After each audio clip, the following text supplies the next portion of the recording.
Have you ever wondered why the wisest voices in your life often feel the most alone?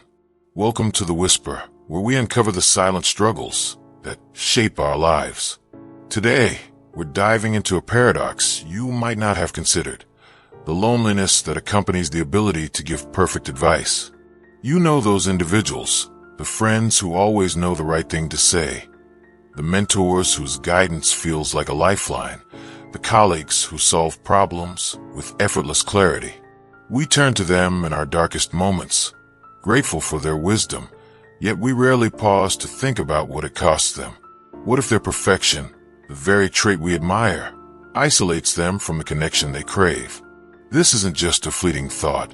Psychologists have observed that people with exceptional advisory skills often face a unique form of solitude.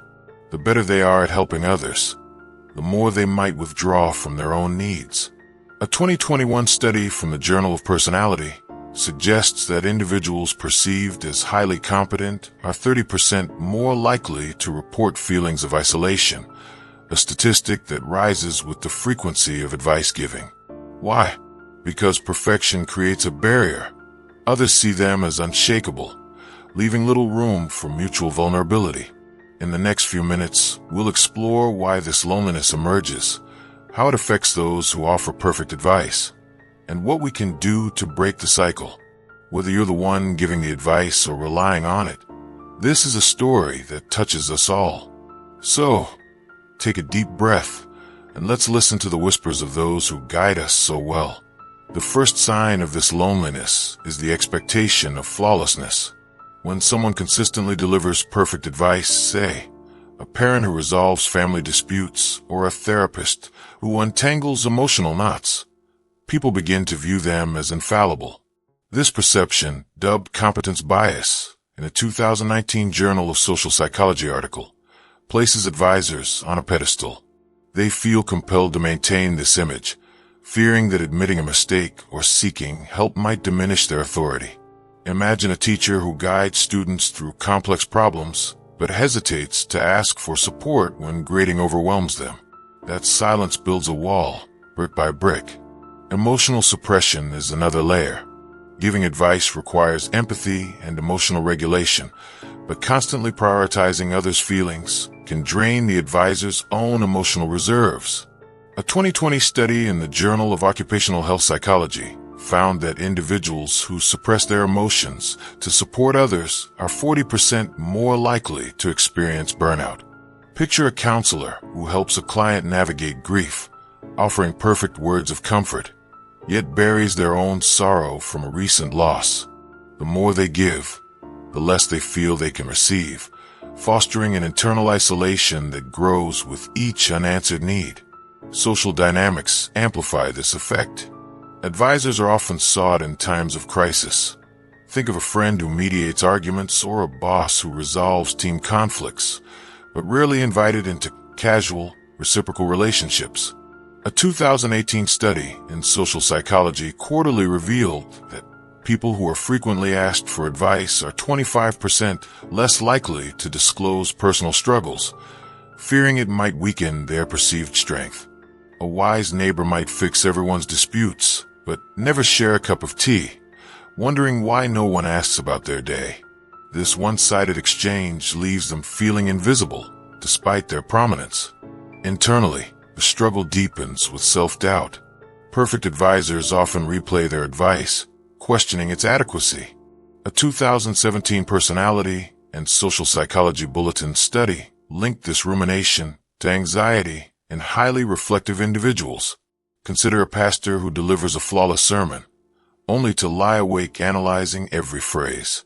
That perfectionism, while a gift to others, becomes a mental cage, trapping them in a cycle of overthinking that no one else sees. Real-life examples abound. A life coach might design perfect wellness plans for clients, but neglect their own health, leading to exhaustion.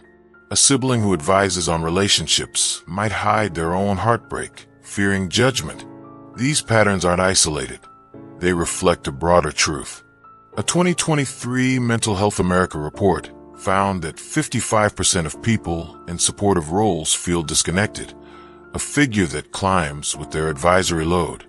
History echoes this theme. Think of Confucius, whose wisdom shaped cultures, but left him exiled for challenging norms, a loneliness born from his perfect counsel. Or consider modern figures like Brené Brown, who teaches vulnerability, yet has spoken of the isolation that comes with being the expert on it. A 2022 Frontiers in Psychology study noted that public advisors report higher solitude rates, attributing it to performance pressure. In daily life, this plays out subtly.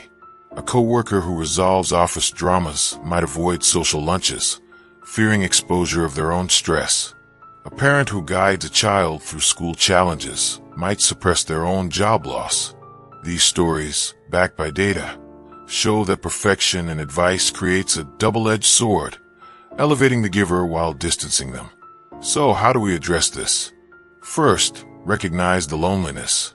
If you give perfect advice, acknowledge its cost. It's a sign of your depth. For those who seek it, check in with your guides. A simple "how are you?" can open a door. Second, embrace vulnerability. Share a flaw or seek help. A 2021 Journal of Counseling Psychology study found that advisors who disclose challenges are seen as 30% more relatable, reducing isolation. Try saying, "I'm unsure. Let's figure it out together."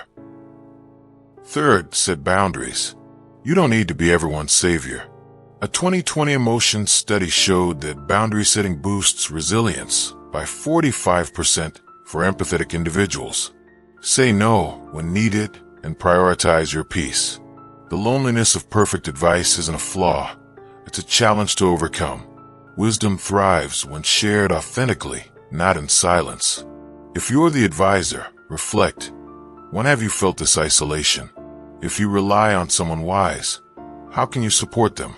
Share in the comments. Let's turn this whisper into a dialogue. Until next time, keep listening to the whisper.